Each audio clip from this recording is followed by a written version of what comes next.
En un día interesante, un 12 de octubre, que recordáis que aquí, en Salamanca, ¿no? Millán Astray, el general Gatchet, se atrevió a gritar aquello, ¿no? De viva la muerte y muera la inteligencia, y le gritó a Unamuno eso de que los intelectuales eran pensadores a exterminar, y le contestó aquello de venceréis, pero no convenceréis. Algo que es más complicado hoy en día, fijaos, porque el sistema ha aprendido. Ya quisiera yo que Christine Lagarde, la presidenta del Fondo Monetario Internacional, tuviera el aspecto de Millán Astray. Sobre todo porque lo veríamos con mayor claridad. No hay nada más mentiroso que un banco transparente, porque en sus paredes de cristal parece que detrás no se hacen operaciones que pueden tumbar a un país. Estamos viviendo en sociedades saturadas audiovisualmente, donde es muy difícil ver las cosas. Y por eso desconfío crecientemente de la academia. Hay un chiste del Roto, que para mí es el filósofo español más relevante, de un académico con su bata blanca ha llenado la pared de fórmulas y termina diciendo: y con esto queda matemáticamente demostrado que es imposible que ocurra lo que está ocurriendo. Las palabras permanecen, pero los conceptos cambian. Gramsci, como hijo de su época, estaba escribiendo en el contexto de la Primera Guerra Mundial, y por eso todas esas metáforas bélicas, ¿no? Que yo creo que también tenemos que manejarlos con cierta prudencia, porque en tiempos de paz las metáforas bélicas contribuyen a lo que es la segunda herramienta más importante del modelo neoliberal, que es, junto con el convencimiento de que no hay alternativas, el miedo, ¿no? Entonces, con la idea del miedo y con la idea de que no hay alternativas, construyen, clausuran su modelo. Creo que sí que es cierto que lo que nos está ocurriendo se parece mucho a los años 30, porque también en los años 30 había un cambio civilizatorio. Estaba teniendo lugar lo que Cal Polanyi iba a llamar después la gran transformación.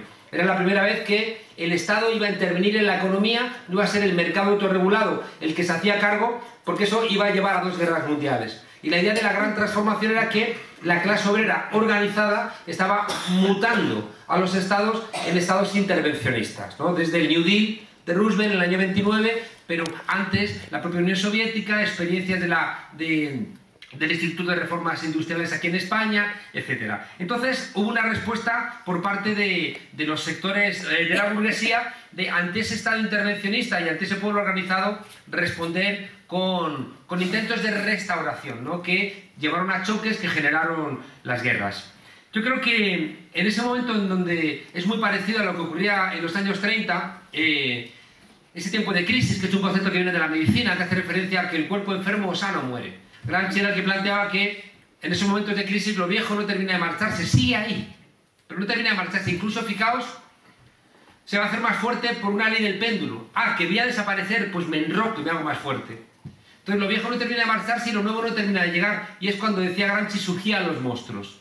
Monstruos que tienen que ver con, por ejemplo, si Dios está muriendo, en la expresión de Nietzsche, pues hay gente que reivindica un Dios absoluto, y aparecen las sectas y aparecen movimientos que absolutizan, ante el riesgo de la muerte de Dios, su presencia. Igual ocurre con los estados nacionales, igual ocurre prácticamente con cualquier elemento, ya digo, de esos que configuraban nuestras sociedades y ya hoy no valen. Es decir, la debilidad que hoy tienen elementos que servían a nuestros mayores, sean las ideologías desde la caída de la Unión Soviética, sea el Estado nacional con la globalización, sea el mundo de la familia con los cambios, ¿no?, en las relaciones de pareja y las relaciones entre los hombres y las mujeres. Bueno, nos la jugamos en el diagnóstico. Nos la jugamos en el diagnóstico. Yo creo que en ese sentido es muy importante entender que nace Podemos, como decía Juanma, nace Podemos del 15M. Y el 15M, recordad, era una afirmación de una política contra. Es decir, que el 15M nace confrontando algo que tenía una realidad muy doliente para la ciudadanía y que tenía un análisis hermoso para los que la ejecutaban. Más claro, nos estaban meando y decían que llovía, con aquella frase que contaba el 15M. Y resulta que en un momento determinado el 15M desoye los 2 mandatos por esencia del modelo neoliberal, ese modelo que nos quiere a todos empresarios de nosotros mismos, que vivamos la vida como empresas en competencia unas con otros y siempre en términos individuales. Y el 15M ignora sus dos principales mandatos. Ignora el mandato de que no haya alternativa y se echa a la calle como se echó a la calle Espartaco, sin saber si iba a triunfar o no iba a triunfar sobre los romanos, pero llegó a la conclusión de que tenía que echarse a la calle. Y el segundo elemento esencial es que cambió el relato. Y el 15M asombra al mundo porque cambió el relato. Y de repente allá donde decían que había una crisis, el 15M dijo, no, esto es una estafa. Y donde decían que nuestra democracia era una democracia representativa, decía, no, no me representas. Y allí donde nuestro país decía que, bueno, que había un crecimiento cero, decían, no, aquí lo que hay es un latrocinio por parte de banqueros y políticos sometidos a las puertas giratorias. Es muy importante que el 15M se enfrentó a un intento de restauración, y creo que esta idea es esencial que la vayamos teniendo clara. El 15M se dio cuenta de que había una generación que ya no tenía dudas de que iba a vivir peor que sus padres y peor que sus abuelos. Y que por tanto había un choque muy fuerte de que el esfuerzo de los mayores, que se verificaba sobre todo en que íbamos subiendo en la escala social, se quebraba. En un contexto de una enorme corrupción y en un contexto de crecimiento de las desigualdades, donde en ese momento éramos el segundo país más desigual de Europa, ahora ya hemos crecido, ya nos hemos esforzado, somos el primer país más desigual de la Unión Europea. Es muy importante que entendamos algo que está en el análisis, fijaos, también de las dificultades que hemos tenido dentro de Podemos. La restauración tiene dos términos, una europea y otra española. La restauración en términos europeos se expresa en la frase que dijo hace unos años el presidente de la patronal francesa, cuando expresó: hay que sacar de la Constitución francesa todos los artículos que metieron dentro los miembros del Consejo Nacional de la Resistencia. La derecha se hizo fascista y nazi en los años 30, llevó a Europa a una guerra mundial, pero fueron derrotados. Y por tanto, quien construye el constitucionalismo de posguerra es la izquierda en sentido amplio. Los demócratas, los comunistas, los socialistas, los anarquistas. Y fijaos que es muy importante entender que lo que está planteando en esta Europa de la restauración es sacar fuera los artículos que metieron en la Constitución francesa del 46, en la italiana del 48, en la alemana del 49. Artículos, fijaos, que son los que llegan aquí hoy a la Constitución del 78 por herencia, cuando tenemos que discutir aquí un texto constitucional que imitamos. La Constitución alemana, la francesa y la italiana. Y de ahí sacamos artículos que hoy los lees. Hay gente que cree que los has copiado de la Revolución Bolivariana de Venezuela. Perdón por citar a Venezuela. Fijaos que aplaudís cuando llegue la revolución, como decía. Fijaos que hay artículos, ¿no?, como que toda la riqueza deberá estar sometida al interés social. Es que dices, ¿pero ese artículo está en nuestra Constitución? Sí. ¿No? O que los poderes públicos removerán cualquier obstáculo que impida el libre desarrollo de los españoles y las españolas. Y dices, ¿eso está en la Constitución? Sí. Bueno, pues esos son los artículos que el autoritarismo, el conservadurismo, la derecha y también, desgraciadamente, la tercera vía, que fue la forma de renuncia que asumió la socialdemocracia para asumir el liberalismo económico después de haber asumido, después de la Segunda Guerra Mundial, el liberalismo político, es decir, las elecciones como modo de cambio de la situación política de nuestros países. Ya digo, ese elemento asumido por el gran partido de la derecha y el gran partido de lo que se entendía que era la izquierda sobra, ¿no? Y por tanto hay una restauración para regresar a ese momento donde no había derechos sociales. Esa restauración contra la que se enfrentó el 15M tenía, ya digo, esa parte europea y también una parte española. Es decir, que todo eso se expresaba también en una España que, yo no me canso de decirlo, se acostó franquista y se levantó demócrata. Y eso no implica ningún tipo de impugnación, yo creo que se hizo lo que se pudo. Pero cuidado, hay dos elementos que son esenciales que recordemos, porque si no, no avanzamos. Uno es que la transición la hicieron unos, pero el relato de la transición lo han hecho otros. Y al final, en la historia de la transición, ¿pero por qué el primer presidente de la democracia fue el primer presidente de la dictadura, o sea, el último presidente de la dictadura, Arias Navarro? Bueno, porque la transición la hicieron los franquistas. ¿Pero por qué tuvo que dimitir y dejar paso Suárez? Porque había mucha gente en la calle presionando. Y ellos estaban siempre viendo a ver qué hacían. Y fue la tensión de la calle. El año 79 fue el año de mayor conflictividad laboral de la historia de nuestro país. Pese a los pactos de la Moncloa, pese a que Carrillo le había ofrecido a Suárez sacar a la gente de la calle para que le dieran un puestito en la reforma constitucional, porque las elecciones había sacado un malísimo resultado. Entonces, pese a esa voluntad política de sacar a la gente de la calle, aquí estaba la gente de la calle, fueron nuestros mayores los que trajeron la democracia, no la trajo ni Suárez, ni Fraga, ni el rey. En cambio, el relato parece que la democracia la trajo el rey, pero si el rey casi se la carga con el 23F que lo organizó él. Pero no lo digo yo arriesgándome a que me tiren de las orejas, es que ya cualquier libro lo dice, en cualquier texto. Yo lo planteé en la transición contada a nuestros padres. Me decía antes ayer un alumno, le enseñé el libro a mi madre y me dijo que tenía que ser al revés, que era la transición contada a los hijos. Y dije, no, es que nos la han contado mal. Y ahora la tenemos que contar nosotros a vosotros, porque la habéis contado mal. Es que el 23F es un golpe que se da en el entorno del rey. Y resulta que se frena y el rey se convierte en el gran valedor de nuestra democracia. Vamos a lo que queremos ir. Mirad.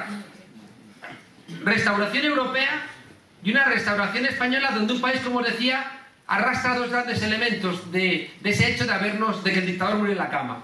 Uno es este hecho incontrovertible de que el relato de la transición lo hacen otros, no los que lo hicieron, y por eso la idea central de la transición es el consenso, el consenso, el consenso. Entonces de repente te roban la cartera y cuando pasa por ella dicen consenso, consenso, ¿no? No rompas el consenso, porque me acabas de robar la cartera, ya, pero no rompas el consenso. Que mira lo bien que nos ha ido desde que no se rompe el consenso, ¿no? Y el otro elemento esencial, que creo que está en el corazón del 15M y en el corazón también del surgimiento de Podemos, es la impunidad. ¿Alguien me puede explicar cómo es posible que Francisco Correa haga este relato del latrocinio, que es pornográfico, que es obsceno, que es una cosa que te deja patidifuso, la cantidad de años que llevan haciendo esto, y que te salga Dolores de Cospedal a decirte, pero eso ya pasó? ¿Pero cómo que pasó? Si tú rompiste a martillazos el ordenador de Bárcenas. No, pero la culpa era de otros. Pero si Rajoy era el jefe de campaña, de todo ese dinero que se robó, pero seguís siendo los mismos dirigentes del partido. ¿Qué colocáis? A uno jovencito que dice, no, yo estaba en COU. Ya, y cuando rompieron hace un par de semanas, un par de meses, rompieron las pruebas, ¿habías aprobado la selectividad o todavía no? Entonces,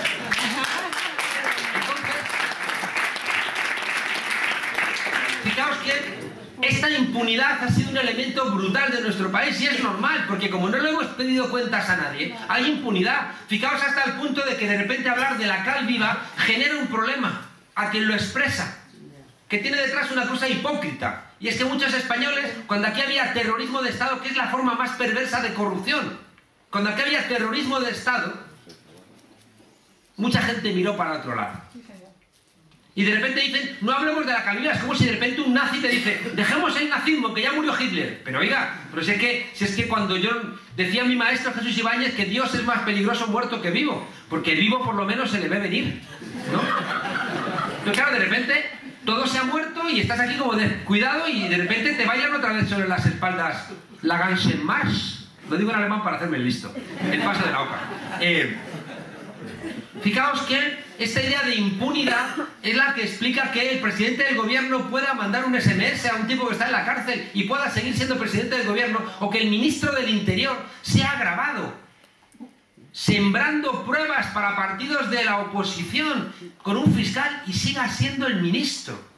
Esto tiene un nombre: impunidad, amigas y amigos. Y la impunidad es, como decimos en la ciencia política, resultado de lo que llamamos la path dependence, la dependencia de la trayectoria. Entonces, la condición republicana de Francia tiene mucho que ver con que le cortaran el cuello a Luis XVI. Yo no estoy diciendo que aquí se haga lo mismo, ¿no? Pero aquí nunca le hemos cortado el cuello a ningún monarca. Mirad, intento de restauración europea, intento de restauración española que se juntan. Aquí es muy importante que entendáis la función de Aznar. Aznar fue importante para la derecha española porque sacó a la derecha de la afiliación netamente franquista y la trajo al modelo neoliberal de la Thatcher, del Reagan y compañía. ¿Qué ocurrió? Que esa evolución Recordad el primer gobierno de Aznar, ¿no? Que era un gobierno que pactó con los sindicatos. Los sindicatos estaban que se enamoró Fidalgo de Aznar. Creo que Aznar se puso a hacer flexiones entonces. A ver si crecía para llegar a Fidalgo. Todo nos está grabando, ¿no? Bueno, fijaos que el primer gobierno de Aznar fue un gobierno que habló con los sindicatos. Dijo, ¿recordáis Arzallus? Hemos conseguido más con Aznar, era cuando hablaba catalán en la intimidad. Por tanto, fijaos, sacó a la derecha, ya digo, de ese contenido franquista, si es que Fraga fue ministro de gobiernos que firmaron sentencias de muerte. Es que Fraga, el fundador del Partido Popular, fue ministro que firmó la sentencia de muerte, dio el enterado a la sentencia de muerte de Julián Grimao. Es decir, que es fuerte, ¿no? Entonces, como que hace andar el esfuerzo de superar eso, pero ¿qué ocurre? Que en el modelo neoliberal implica que todos los advenedizos y todos los que quieren llegar a la política solamente para, como la mafia, como cuando esa escena que le dice Michael Corleone a su hijo, le dice, en vez de estar pagando políticos, te vas a meter tú ya directamente de político, ¿no? Y así nos ahorramos un dinerillo, ¿no? Entonces, el modelo neoliberal hace eso, ¿no? Y de repente recordáis la conversación, el 100%, salvo uno, porque prescribió, no sé qué, el 100% de los tesoreros del Partido Popular inmersos en casos de corrupción. El 100%. Y aquella conversación entre Naseiro y Zaplana, donde le dice, no, si yo estoy aquí para forrarme, y otro le dice, ¿me vas a decir a mí? Que recuerdo un chiste del año 77, aquí de España, donde un franquista estaba hablando con un joven y le decía el franquista al joven, a mí me va a hablar usted de democracia, yo que soy demócrata desde ayer por la tarde. La tenía fresca. 15M. El 15M impugnaba esta doble restauración, la española, por su condición cutre y casposa, pero también la europea, porque ya es una generación, era una generación que también se había formado fuera. Y fijaos que el éxito del 15M fue su fracaso. El 15M tuvo éxito porque no tenía memoria, se obligaron a quitar las banderas republicanas que había al principio, los chicos que se reclamaban de Stefan Hessel, de un miembro de la Resistencia, pero que nadie les había contado que los que entran en el año 44 a liberar París son los de la 9.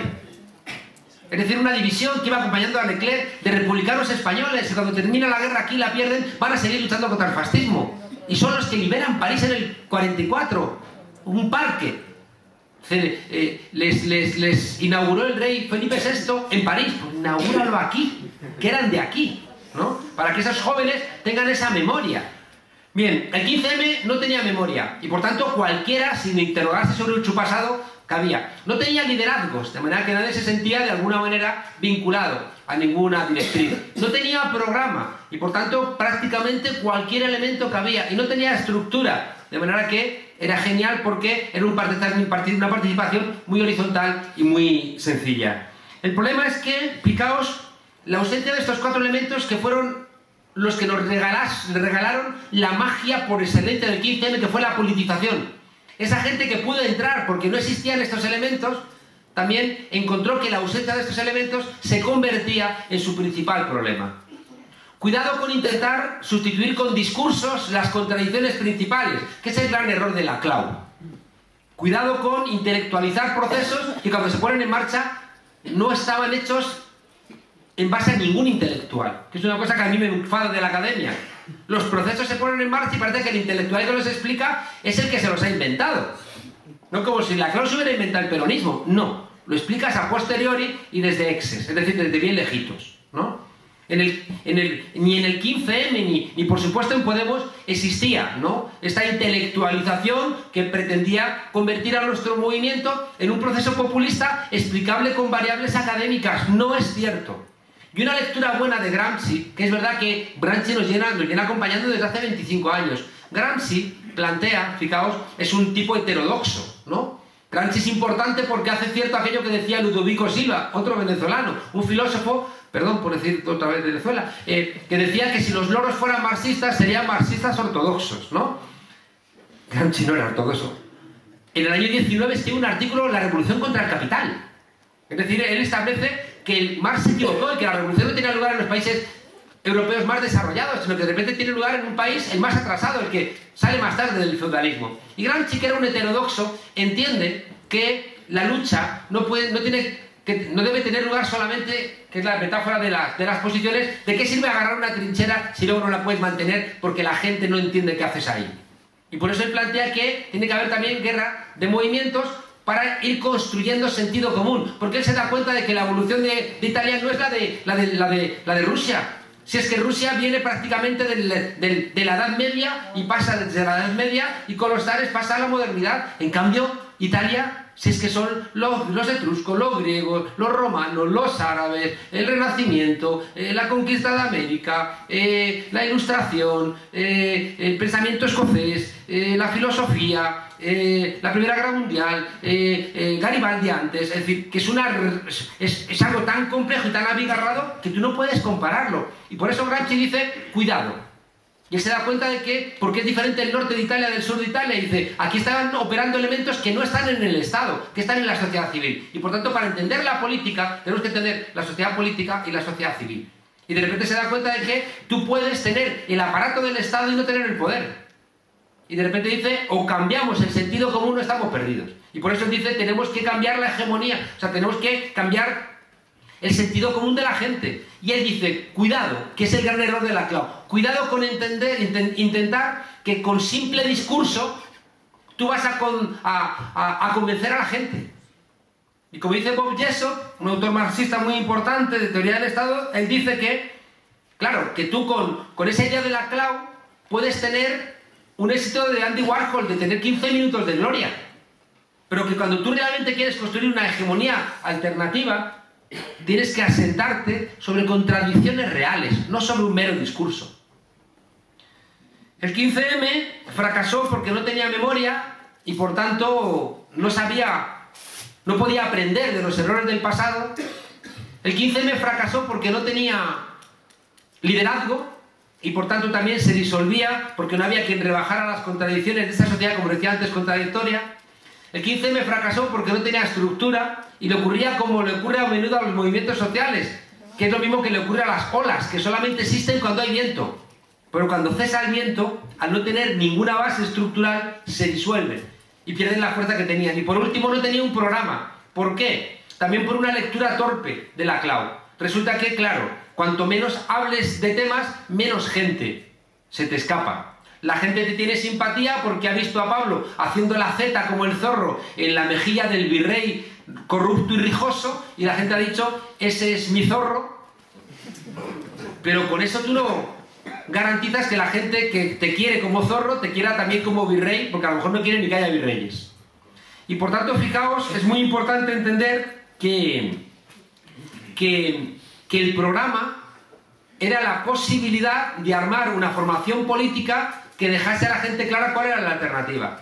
Y ahí tuvimos nuestras primeras discusiones, si bastaba decir casta, casta, casta, casta, o había que poner al lado de la casta un programa que fuera más allá. Si el 15M había que representarlo o había que reconducirlo. Y yo decía siempre que había que reconducirlo, porque en el 15M había mucha gente que no estaba en contra del sistema, estaba en contra de los excesos del sistema. Y que por tanto iba a venir alguien que iba a criticar también los excesos del sistema puesto por el propio sistema y nos iba a comer el bocadillo. Efectivamente. Y de repente sale Josep Oriol, el presidente de Banco Sabadell, y dice, necesitamos un Podemos de derechas. Claro. Lo habíamos visto. Lo habíamos visto antes, cuando habíamos hablado con don Pablo. Lo habíamos discutido. Pero pensábamos que era un PID. Lo que pasa es que cuando comete ese error garrafal, Rosa Díaz, de no juntarse con Ciudadanos, dijimos, ya esto ya es otra cosa, ya no. Y ahí como que hubo gente que se despistó. En cambio había que reconducirlo, había gente que decía no, también recurriendo a la CLAU. No, hay que hablar solamente de marcos ganadores. Porque cuanto más hables de cosas, hay más gente que se te enfada. Y yo decía, claro, esto es como el carnet por puntos. Si quieres tener los 14 puntos, no saques el coche del garaje, pero no vas a ningún lado. Claro. Y entonces no había que hablar de casi nada. Entonces yo decía, no aguantamos diciendo casta, casta, casta, casta. Había que establecer un programa. Y el programa tenía que coincidir, fijaos, os decía, con las contradicciones de nuestra sociedad. No son contradicciones construidas discursivamente que se las lleva el viento. Y por tanto hacía falta recuperar un discurso fuerte, que fuera dialogado, que es de alguna manera lo que recuperamos ahora con el proyecto Vamos. Es decir, que sea la gente la que establezca cuáles son sus necesidades, porque son la gente la que está ahí abajo la que sabe, ¿no?, lo que está faltando en nuestras sociedades.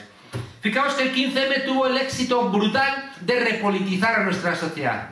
tuvo el éxito brutal de juntar a las tres almas de la izquierda que habían estado siempre separadas: revolución, reforma y rebeldía, o libertarismo o anarquismo. El 15M de repente no generó contradicciones entre reformistas y revolucionarios y rebeldes, no, todo el mundo cabía. ¿Sabéis por qué? Porque hizo valer de las tres almas la más denostada durante el siglo XX, el alma libertaria.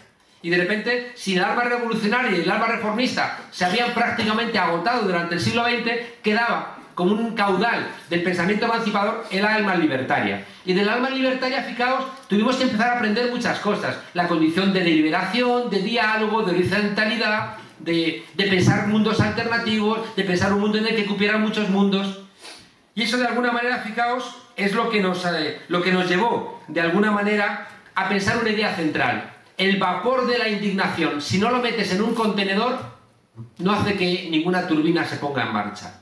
Y eso nos llevó a dar el salto y a crear, desde toda esta reflexión, una formación política que quería ser, al mismo tiempo que una formación política, quería ser un movimiento social. Porque sabíamos que los partidos políticos, si solamente competían en el ámbito electoral, te termina devorando el aparato del Estado, porque somos profesores de teoría del Estado y sabemos que el Estado es representativo. Y que, ¿qué es mejor, estar aquí con vosotros o reunirse con los secretarios generales? ¿Es mejor reunirte con un grupo de gente o ir a la televisión? ¿Qué es mejor, reunirte con los trabajadores o con los delegados sindicales? Al final, la lógica de la representación te devora. Y encima los tiempos de del propio aparato. Y fijaos, al final, gente con muchos ánimos transformadores entra en las instituciones y cuando se quiere dar cuenta ha sido devorado por la propia institución. Y por eso diseñamos los círculos, que tenían que ser constantemente la proteína P52, que es la encargada de la apoptosis o suicidio nuclear. La P52 es la encargada de cuando hay una célula que se va a hacer cancerígena, le ordena. Esta proteína le ordena eliminarse. Y cuando tú no tienes la P52 es cuando surgen los procesos cancerígenos y metástasis y demás, ¿no? Entonces la P52 es la proteína del movimentismo social, de las bases que evita que los partidos políticos se conviertan en burócratas. Y por tanto, fijaos, diseñamos los círculos. ¿Pero qué ocurrió? Que la maquinaria electoral se fue comiendo a los vagones más madera, más madera, más madera. Hasta un momento en donde aquello se hacía intolerable. Yo salí de la ejecutiva protestando contra esa situación porque entendía que había que hacer una llamada de atención.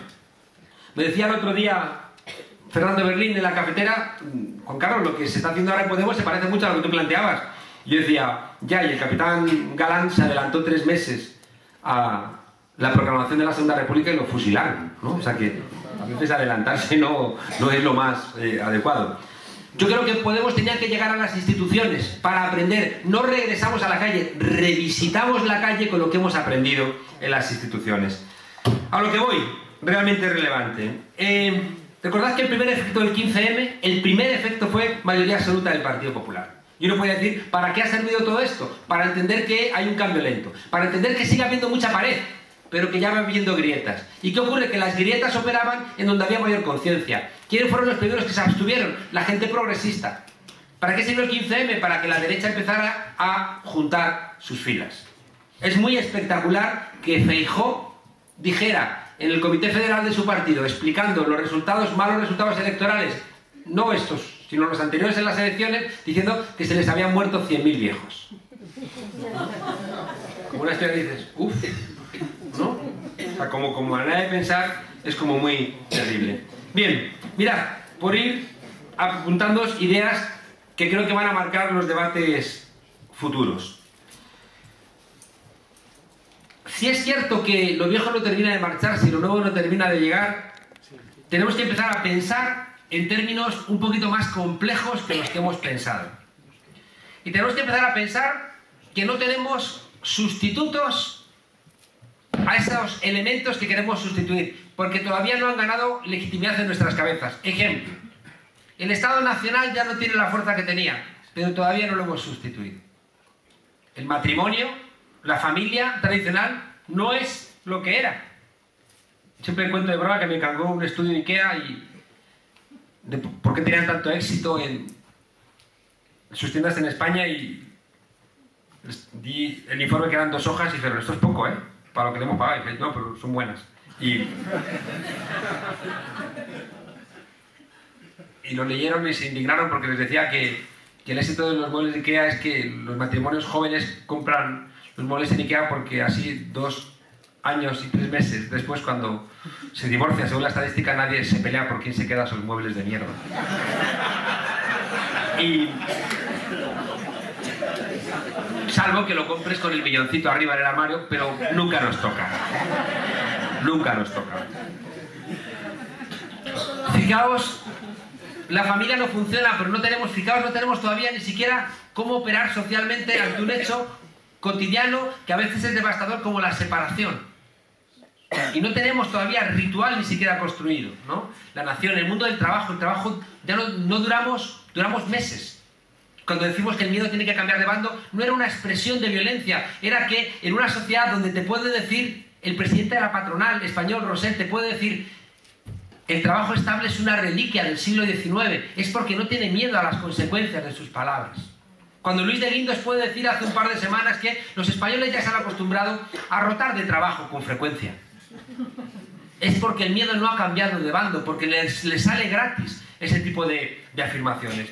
Yo os decía que, fijaos, y esto para mí es esencial, estamos en un mundo en donde la sustitución no va a ser ni blanco ni negro, de nada, ¿eh? Ni del mundo del trabajo, ni de la devastación medioambiental.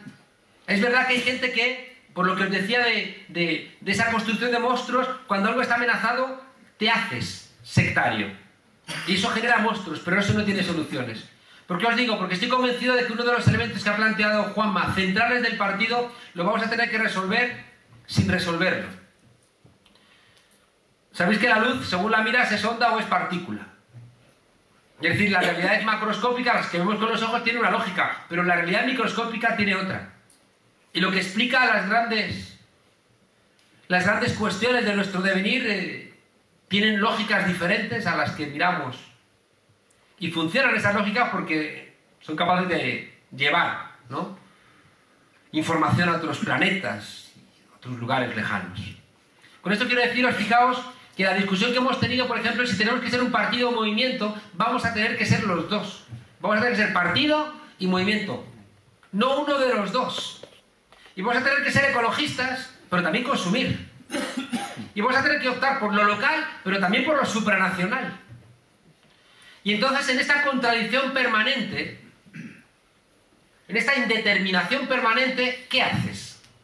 En primer lugar, saberlo, para evitar que nadie te construya los monstruos. Que de repente quiere hacer valer en Podemos eso de dar un carguillo y verás quién es Juanillo. Y de repente repetimos los mismos errores que las viejas organizaciones. Y de repente queremos hacer un partido diferente, un partido movimiento, y nos encontramos con que lo que más daño nos ha hecho han sido los procesos internos. Bueno, pues eso reclama un diagnóstico para que la gente de repente no venga a la política, como también decía Juanma, con mandíbula de cristal. Y que entienda que la política es con gente que no son simplemente tu grupo de amigos. La política no es Disneylandia. Tampoco la política tiene que ser ese espacio donde los que vienen cargados de una experiencia negativa te dicen: yo no estoy aquí para hacer amigos, ¿no? Que es una frase muy repetida de los que vienen de experiencias más propias de la vida de Brian que de una política democrática, ¿no? Y esa gente recala en Podemos, y círculos que tenían 300 personas se lo fulminan. Pero se lo fulminan no porque sean gente con el colmillo retorcido, sino porque los otros 300 se dejan. Erich Fried, en un poema, decía: y llegaban los 5.000 soldados derrotados a rendir cuentas a sus generales, y cuando estos les interrogaron preguntándoles: ¿pero cómo es posible que os derrotaran si erais 5.000 y ellos eran 10? Ya, mi general, pero es que nos rodearon, ¿no? Ya. Resulta que al final 2 o 3 personas rodearon a los círculos, porque también nos faltó esa reflexión. Y una reflexión, fijaos, que entienda que vamos a tener que estar trabajando en estas contradicciones.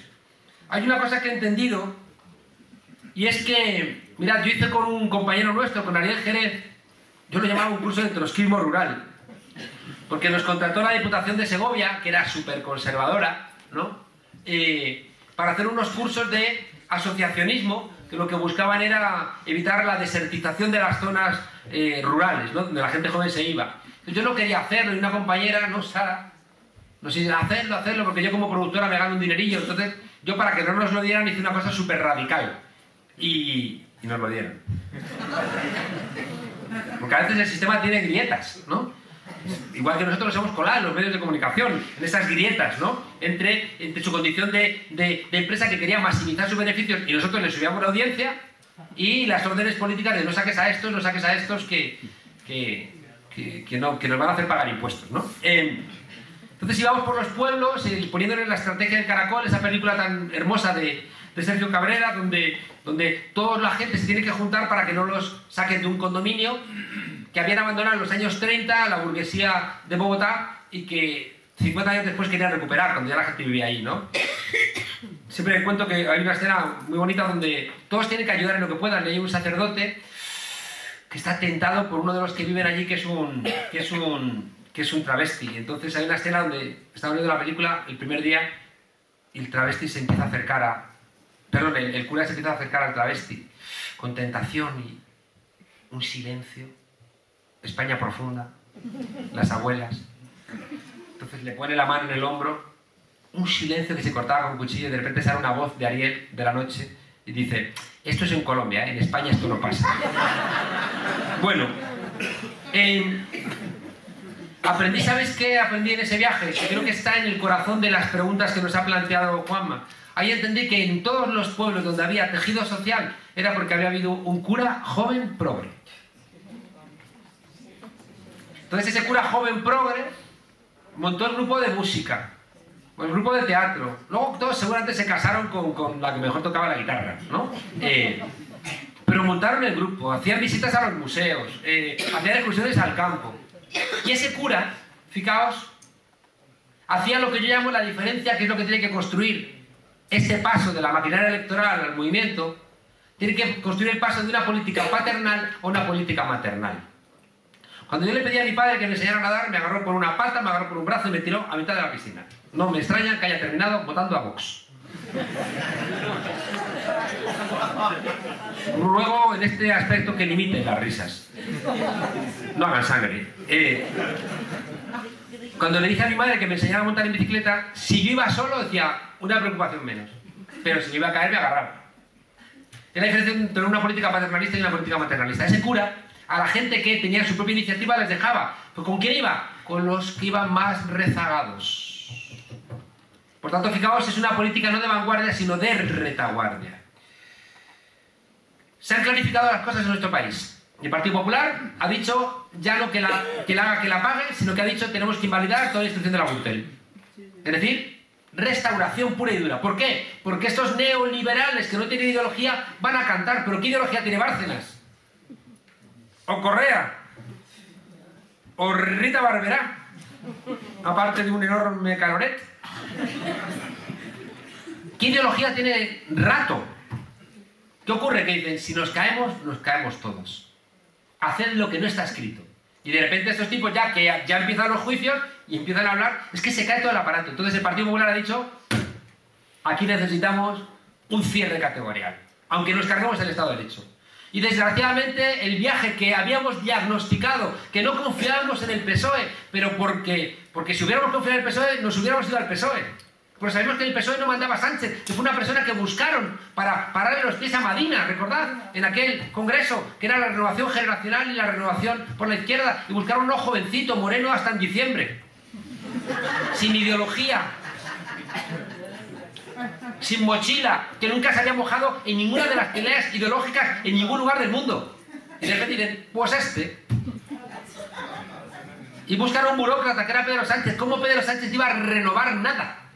Si no le iban a dejar. Y nosotros decíamos, no le van a dejar. Y otros compañeros del partido decían, sí, decíamos, no le van a dejar, es mentira. Bueno, eso se ha terminado la discusión. Se ha demostrado que teníamos razón los que planteamos en el análisis que el Partido Socialista había entregado hace mucho tiempo las armas. La reconversión industrial, el no a la OTAN, la corrupción, las privatizaciones, el TTIP. Es que, ¿qué más necesitábamos? Pero la gente, fijaos, como el Partido Popular sigue siendo franquista, además de neoliberal, ese pozo franquista del Partido Popular hace al Partido Socialista a veces bolchevique. Y hay mucha gente que miraba al Partido Socialista y dice, no, la izquierda, juntaos las izquierdas. Y dijimos, tenemos que escuchar a la gente. No confiamos en el Partido Socialista, pero hay que confiar, la gente no nos va a perdonar. Igual que no se lo perdonaron la decisión que tomó en su día Anguita. Y estaba lleno de razón. Pero tú no podías romper con los sindicatos, tú no podías pensar que el PP y el PSOE eran iguales, tú no podías expulsar a gente. ¿Tenía razones Anguita para hacer todo eso? Sí. ¿Pero te llevaba a la ruina política? Sí. ¿Qué ocurrió? Pues que se fue a la ruina política. Claro. Con toda la razón. Con más razón que un santo, pero políticamente te convirtiste en irrelevante tu partido, Izquierda Unida. Pues ocurre lo mismo. Teníamos que escuchar a la gente. Por eso le dijimos a Sánchez, entramos en el gobierno como garantía para que se cumplen las cosas.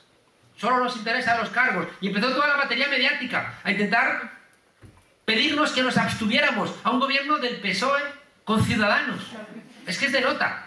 Ciudadanos es el partido que se inventó el IBEX 35 y que le dictó el programa económico al PSOE. Y como el PSOE estaba desesperado, pues con Ciudadanos, y estos que se abstengan. Menos mal que no nos abstuvimos. Y hubo compañeros y compañeras en la discusión interna que dijeron, tenéis que absteneros, tenemos que abstenernos, tenemos que dar el gobierno a Sánchez con Rivera. Y decíamos, estamos muertos si hacemos eso. Van a hacer una política idéntica a la del PP, idéntica, y encima justificada con nuestro apoyo. Estamos muertos. Todo este esfuerzo que hemos hecho no sirve para nada. Y esta ha sido buena parte de las discusiones que ha habido en el seno de Podemos. Gente que decía, necesitamos un plus de credibilidad. Necesitamos que la gente nos vea como gente de Estado. Y decíamos, no nos van a ver como gente de Estado regalándole el gobierno a Susana Díaz en Andalucía, que empezó a ir las discusiones. No nos van a ver como gente de Estado regalándole el poder a Sánchez con... Y de repente yo decía, pero es que no os dais cuenta que si hay un gobierno de Sánchez con Ciudadanos, con nuestra abstención, en 2 semanas tenemos a Rafael Hernández en la calle diciendo, hacía falta ya una huelga, hacía falta ya una huelga general. Y no es broma, es que estos tipos se nos echan a la calle. Y por tanto, fijaos, eso se ha disipado. Y por tanto, ya no existe esa discusión. La discusión que tenemos ahora mismo la ha planteado Rafa. Tenemos 2 grandes discusiones. Una es cómo nos articulamos como el único partido de la oposición que hay en este país. Y os aseguro que vengo desde Toronto, donde he aprendido por fin que se ve desde lo alto de Toronto, que es Toronto entero. He ido... Me ha dicho, no lo cuentes. Digo, ya. Pero lo cuento, porque es muy malo. Me gusta contarlo.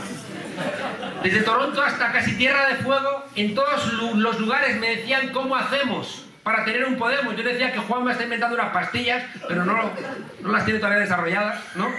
Está haciendo un troyano, como es de su gremio. Te metes un troyano, te metes el troyano y haces así, te haces de Podemos, en Canadá. Les decía, fijaos, sin broma, en países devastados y desmoralizados porque les dan a elegir entre los 2 viejos partidos del bipartidismo o Donald Trump. Elegir entre PSOE y PP o Marine Le Pen.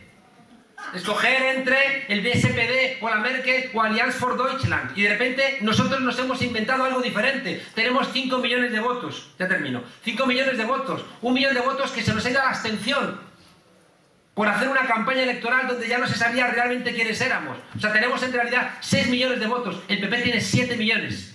Y estamos ahí al ladito. Ellos están haciendo una gran restauración y no debemos ni un duro a los bancos.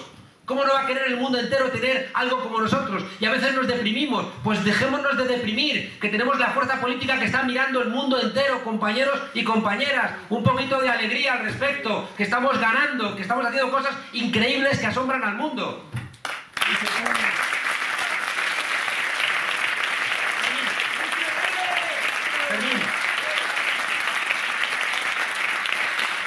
Termino.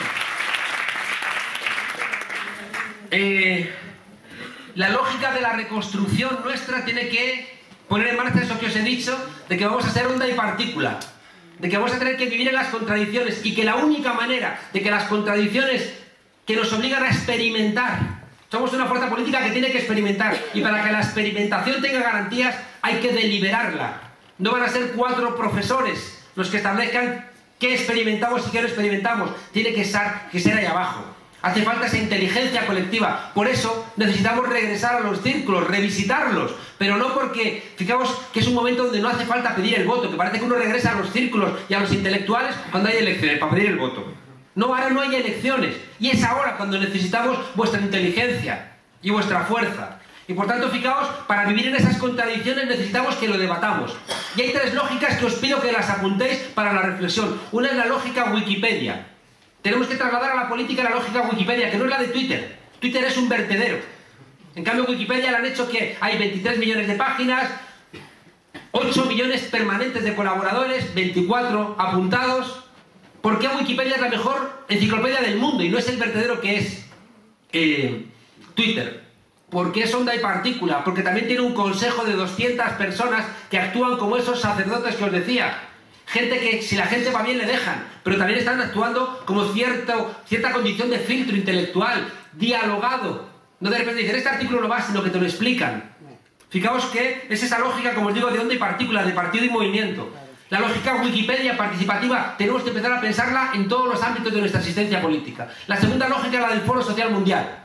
Un mundo en el que quepan muchos mundos. Un elemento ecuménico. Algo muy de la sociedad civil. Algo que rompe esas lógicas de los partidos, pero que nos hace saber algo que es esencial. Y es que no vamos a solventar ningún problema en España. Los problemas son europeos. No hay ni un solo de los grandes problemas que lo vayamos a solventar nosotros. Por tanto, tenemos que pensar ya en lógicas que van más allá. Dejemos de mirarnos el ombligo y vayamos entendiendo que el capital se ha hecho global y transnacional y tiene sus instrumentos de gobierno transnacional, como el Fondo Monetario Mundial, el Banco Mundial, la Organización Mundial del Comercio, el Banco de Basilea, y nosotros seguimos mirándonos el ombligo nacional de una manera absurda. El tercer elemento que para mí es esencial es recuperar, como también decía Juanma, la lógica inicial del 15M con estos elementos. Con estos elementos de qué hacemos con los liderazgos, cómo los hacemos plurales para que no sean las vanguardias leninistas clásicas, qué hacemos con las estructuras para que sean eficaces pero que no nos conviertan en burócratas, y qué hacemos con el programa para que el programa realmente refleje las necesidades. Y ahí os apunto algo, si lo aplicamos de abajo arriba vamos a recuperar las dos cuestiones que son el ADN de una fuerza política emancipadora del siglo XXI, que son la renta básica y procesos constituyentes. Están ahí como obligatorios. La renta básica porque estamos asumiendo que el gran reto de la robotización de la economía en un contexto de debilidad moral de los sindicatos está generando destrucción de empleo. Y que por tanto tenemos que pensar en términos de renta básica. Es que es obligatorio, si no, no vamos a ser ciudadanos ni ciudadanas. Y en segundo lugar, los cambios son de tamaña magnitud que nadie va a bajar línea. Hay que discutirlos para construir las bases de un contrato social y hacer lo que dijeron los primeros constitucionalistas norteamericanos. Cada generación tiene que discutir su constitución. Y por tanto el proceso constituyente es la escuela de pedagogía que nos va a permitir discutir estas cosas. Y el último elemento que yo creo que es, Juanma, el elemento central que debemos tener en la cabeza para reinventarnos este partido que quiere ser un movimiento y este movimiento que quiere ser partido para hacer lo que más miedo le da al poder, que es ocupar las instituciones, porque nada les da más miedo que estar nosotros en el Ayuntamiento de Madrid, en el Ayuntamiento de Barcelona, de A Coruña, de Santiago, haciendo lo mejor que ellos, haciendo lo mejor que ellos. Eso es lo que les rompe los esquemas. La lógica es la lógica de subsidiariedad. Lo que puede hacer la parte más pequeña que no lo haga la parte superior. Pero que eso no significa que la parte superior se desentiende de la suerte de eso que está haciendo la parte inferior. No es un trabalenguas.